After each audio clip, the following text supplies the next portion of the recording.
নমস্কাৰ, মই চাইদুল। আপোনালোকে চাই আছে NJV লাৰ্ণিং পইণ্ট। আকৌ আহিলোঁ আপোনালোকৰ মাজত ক্লাছ 9ৰ জিঅ'গ্ৰাফী চেপ্টাৰ 1ৰ কেইটামান এডিশ্যনেল কুৱেশ্যন লৈ। তো যদিহে আপোনালোকে মোৰ প্ৰথম ভিডিঅ'টো চোৱা নাই, আপোনালোকে প্ৰথম ভিডিঅ'টো অতি সোনকালে চাই ল'ব, কাৰণ তাতে আলোচনা কৰা এডিশ্যনেল কুৱেশ্যনছখিনি এক্সামৰ কাৰণে বহুত ইম্পৰ্টেণ্ট হয়। তো আজি আৰু 10টামান এডিশ্যনেল কুৱেশ্যন আপোনালোকৰ মাজত ডিছকাছ কৰিম।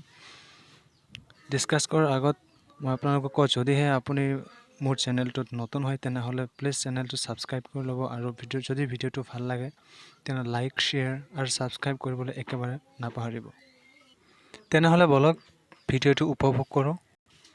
আজিৰ প্ৰথম কুৱেশ্যনটো হৈছে যে নদী এখনে ইয়াৰ উপনদী আৰু শাখা নদীৰ সহায়ত একেলগে প্ৰৱাহিত হৈ কিহৰ সৃষ্টি কৰে? উত্তৰটো হ'ব অৱবাহিকা। 2 নম্বৰ প্ৰশ্নটো হৈছে নদী এখনৰ পানীৰ মূল উৎস কি কি? উত্তৰ হ'ব বৰষুণ, বৰফ আৰু নিজৰা। 3 নম্বৰ কুৱেশ্যনটো হৈছে নদীৰ কাৰ্য সাধাৰণতে কেইটা? উত্তৰ হ'ব 3টা। বায়ুমণ্ডলৰ কোনটো উপাদানৰ বাবে অৱবাহিকাৰ উপৰিভাগত খনন কাৰ্য সাধিত হয়? উত্তৰ হ'ব জলীয় বাষ্পৰ বাবে।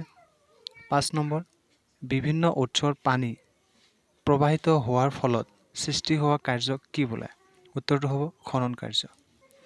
6 নম্বৰ প্ৰশ্নটো হৈছে নদীৰ গভীৰতা কমি অহাৰ বাবে দুয়োপাৰে সহায়ক গতিপথ বহল কৰা কাৰ্যটো কি? উত্তৰ হ'ব পাৰ্শ্বখনন। এইটো পাৰ্শ্বখনন হ'ব।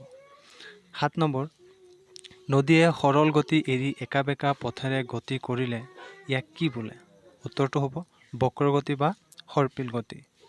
8 নম্বৰ নদীয়ে প্ৰবাহিত হোৱাৰ সময়ত এৰি যোৱা ইয়াৰ ভাঁজ অংশৰ আকৃতি কেনেকুৱা হয়? উত্তৰটো হ'ব খুৰাৰ আকৃতিৰ দৰে।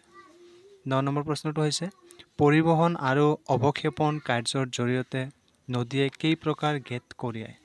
উত্তৰটো হ'ব 3 প্ৰকাৰ। 10 নম্বৰ প্ৰশ্নটো হৈছে নদীয়ে ক্ষুদ্ৰ কণিকাবোৰৰ উপৰিও কঢ়িয়াই লৈ যোৱা ডাঙৰ পদাৰ্থবোৰক কি বোলে? উত্তৰটো হ'ব নৈৰ বুকুৰ বোজা। তো বন্ধুসকল, আজিৰ ভিডিঅ'টো এইখিনিয়ে। যদিহে ভিডিঅ'টো ভাল লাগিছে তেনেহ'লে চেনেলটো ছাবস্ক্ৰাইব কৰিব আৰু ভিডিঅ'টো এটা লাইক কৰিবলৈ একেবাৰে নাপাহৰিব। Thank you. আকৌ লগ পাম নেক্সট ভিডিঅ'লৈ।